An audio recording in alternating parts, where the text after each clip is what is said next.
Hello, in this video I'd like to share some thoughts with you about the upcoming eclipse.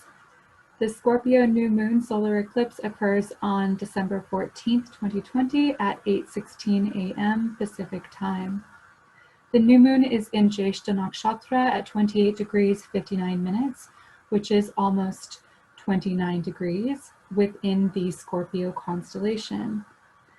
This is the degree of gandanta, a karmic area of the sky which holds such potential for soul transformation. Gandanta points are where two incompatible energies of fire and water converge. The clash of energies where water and fire signs meet create a destructive force which clears debris, much like the functionality of an eclipse. Ketu and Mercury are at 25 degrees Scorpio and come together with the sun and moon in this sign. The transformative effect that this transit has is further punctuated as Ketu functions as this release, detachment, and severing of ties, and fleshing out collected energy that is no longer useful to us. Mercury and Ketu joining the eclipse are simultaneously holding the energy of the Gandanta new moon, as they are the planetary rulers of the nakshatras that come together to create the Gandanta, which is Jyeshta and Mula nakshatras. These are the most destructive nakshatras, very powerful in their own right, and completely necessary in the perpetual life and death cycles of nature. Additionally, this point is the convergence with the end of tamasic energy and the beginning of sattvic energy. The gandanta between Jyeshta and Mula are the points where darkness begins to be transmuted into light, therefore signifying that ignorance is transmuted into spiritual wisdom. It's much like the phoenix rising from the ashes in all of its transformative glory. During an eclipse, we experience sudden changes. The energy functions as accelerated motion, gaining momentum and gathering energy until a pressure point finds release. The area of your life that you will experience sudden change and clearing will be seen from whichever house Scorpio falls in your natal chart from the Lagna. You can also count the houses from your moon that Scorpio occupies. Additionally, look at the houses that Mercury rules and, to a lesser extent, the houses that Venus rules. During this eclipse, Venus energy is a contributing factor as she is a part of the stellium in Scorpio, although she has a lesser influence while inhabiting the nakshatra of Anuradha, while Mercury, Ketu, Sun, and Moon all gathered together in Jyeshta. Okay, so I just wanted to show the chart.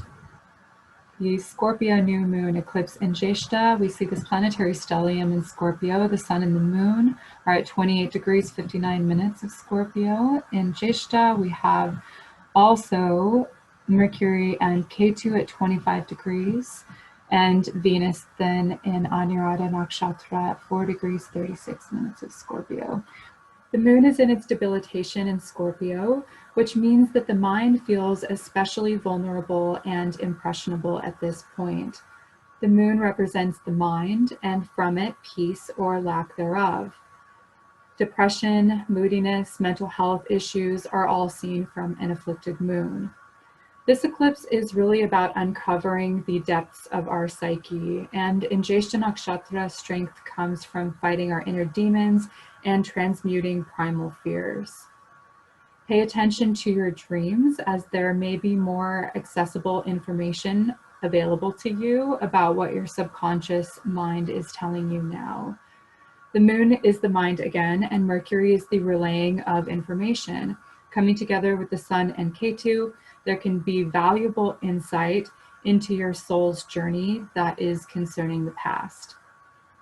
The sun is the light of consciousness and awareness, so it's being snuffed out by the obstruction of the transiting moon.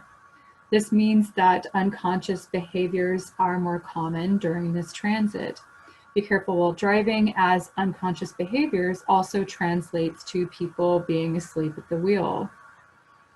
It's wise not to make any important decisions right now, because whatever we are doing, the eclipse will disturb the flow of action. So refrain from starting any new endeavors. Speak less because Mercury is with K2. Avoid arguments and senseless discussions as well.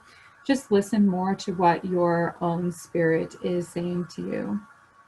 And as always during an eclipse, the same advice applies. Be still and introspective. Pray, eat light, or fast 6 hours prior and 6 hours after the eclipse if possible. Avoid being directly underneath the eclipse, so basically stay inside or have some sort of cover over your head. Avoid traveling. Chant mantras and meditate. These are pretty general and they're always good to apply during these transits. Good things can come from the eclipse too if you are stuck and wanting change. If you feel like there's obstructions and you want clearing, this is great for that.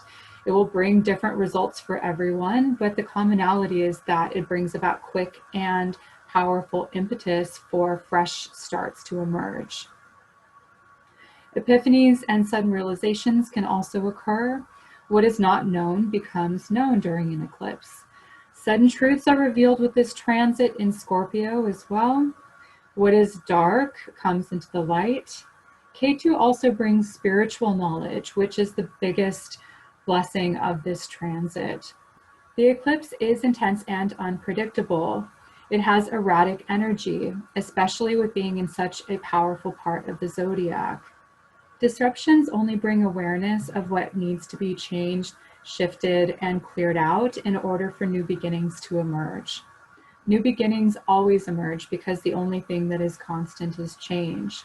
Whatever we may experience, acceptance and gratitude make inevitable circumstances a blessing to us always.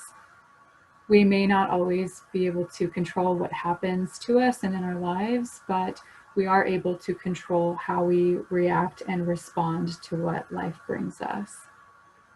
With that, I would like to wish everybody peace of mind and spiritual blessings throughout this transit. Take care and be well.